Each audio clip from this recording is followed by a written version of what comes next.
A boffin is British slang for a scientist, engineer, or other person engaged in technical or scientific work. The original World War II conception of war-winning researchers means that the term tends to have more positive connotations than related terms like egghead, nerd, or geek.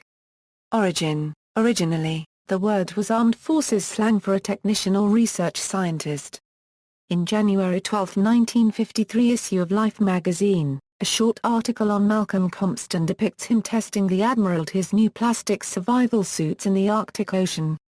The article, entitled Cold Bath for a Boffin, defines the term for its American audience as civilian scientist working with the British Navy, and notes that his potentially life-saving work demonstrates, while the term boffin, which first began as a sailor's expression of joking contempt, has become instead one of affectionate admiration.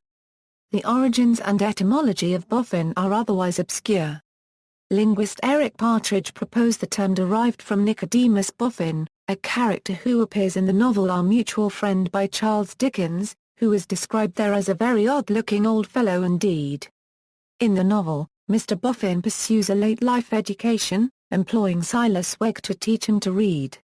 The word also made a few other appearances in literature prior to World War II. J.R.R. Tolkien used Boffin as a surname for a Hobbit family in The Hobbit, and as Sergeant Boffin appears in Mr. Bliss.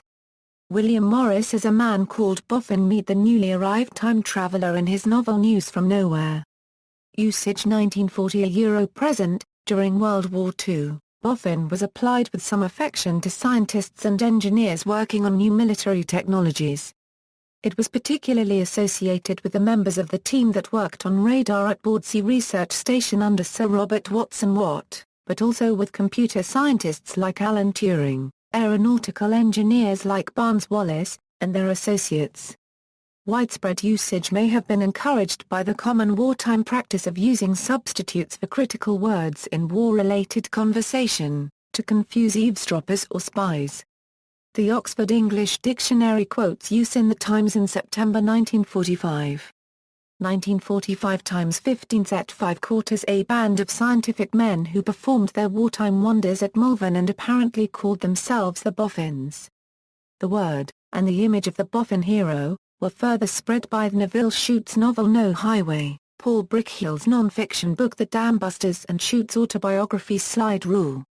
Films of The Small Back Room, No Highway, and The Dambusters also featured boffins as heroes, as did stand-alone films such as The Man in the White Suit and The Sound Barrier. Boffin continued, in this immediate post-war period, to carry its wartime connotations, a modern-day wizard who labors in secret to create incomprehensible devices of great power. Over time, however, as Britain's high-technology enterprises became less dominant, the mystique of the boffin gradually faded, and by the 1980s boffins were relegated, in UK popular culture, to semi-comic supporting characters such as Q, the fussy armourer inventor in the James Bond films, and the term itself gradually took on a slightly negative connotation. References. Further reading, Francis Spofford, Backroom Boys, The Secret Return of the British Boffin, Faber and Faber, London. ISBN 0-571-21497-5, Christopher Frayling, Mad, Bad and Dangerous?